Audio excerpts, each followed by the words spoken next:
UDF സർക്കാരിനെ രൂക്ഷമായി വിമർശിച്ച JSS ആറാം സംസ്ഥാന സമ്മേളനത്തിന് ആലപ്പുഴയിൽ തുടക്കം. സന്തോഷത്തോടും അതിലേറെ വിഷമത്തോടുമാണ് സമ്മേളനം ഉദ്ഘാടനം ചെയ്യുന്നതെന്ന് JSS ജനറൽ സെക്രട്ടറി KR ഗൗരിയമ്മയുടെ ആമുഖ പ്രസംഗത്തോടെയായിരുന്നു 3 ദിവസം നീണ്ടുനിൽക്കുന്ന സമ്മേളനത്തിന് തുടക്കം കുറിച്ചത്.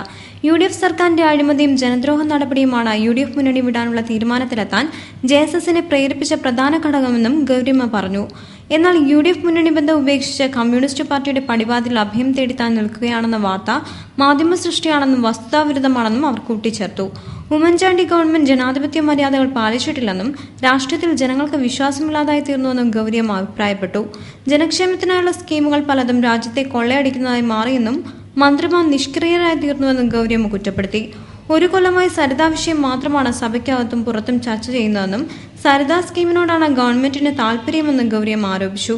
ഇരുമുന്നണിയോടും തൽക്കാലം കൂട്ടുകെട്ടില്ലെന്നും പാർട്ടിയെ കൂടുതൽ ശക്തിപ്പെടുത്തി മുന്നോട്ടു പോവുകയാണ് JSS സംസ്ഥാന സമ്മേളനത്തിന്റെ ഉദ്ദേശ ലക്ഷ്യമെന്നും എന്നാൽ UDF മുന്നണി വിടണമെന്ന സംസ്ഥാന കമ്മിറ്റിയുടെ തീരുമാനം സമ്മേളനത്തിൽ ചർച്ച ചെയ്ത തീരുമാനമെടുക്കുമെന്നും JSS general secretary KR Gowriamma വ്യക്തമാക്കി. അതേസമയം പാർട്ടി അച്ചടക്ക നടപടിക്ക് വിധേയനാവുകയും പാർട്ടിയിൽ നിന്ന് പുറത്താക്കപ്പെടുകയും ചെയ്ത JSS മുൻ ജില്ലാ സെക്രട്ടറി R പൊന്നപ്പൻ സമ്മേളനവേദിയിൽ പ്രവേശിക്കാൻ ശ്രമിച്ചത് നേരിയ സംഘർഷത്തിനിടയാക്കി. പ്രതിനിധി എന്ന അവകാശവാദം ഉന്നയിച്ച സമ്മേളനവേദിയിലെത്തിയ പൊന്നപ്പനെ പ്രവർത്തകർ അകത്തുകടക്കാൻ സമ്മതിച്ചില്ല. തുടർന്ന് വാക്കുതർക്കമുണ്ടായി.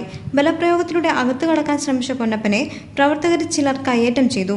അതേസമയം സമ്മേളനത്തിന് മുന്നോടിയായി രക്തസാക്ഷി മണ്ഡപത്തിൽ പുഷ്പാർച്ചനയും പതാക ഉയർത്തലും നടന്നു. JSS സംസ്ഥാന പ്രസിഡന്റ് AN രാജൻബാബു പതാക ഉയർത്തി. തുടർന്ന് party general secretary KR Gowriamma രാഷ്ട്രീയ റിപ്പോർട്ട് അവതരിപ്പിച്ചു. ജനുവരി 26-ന് സമ്മേളനം സമാപിക്കും.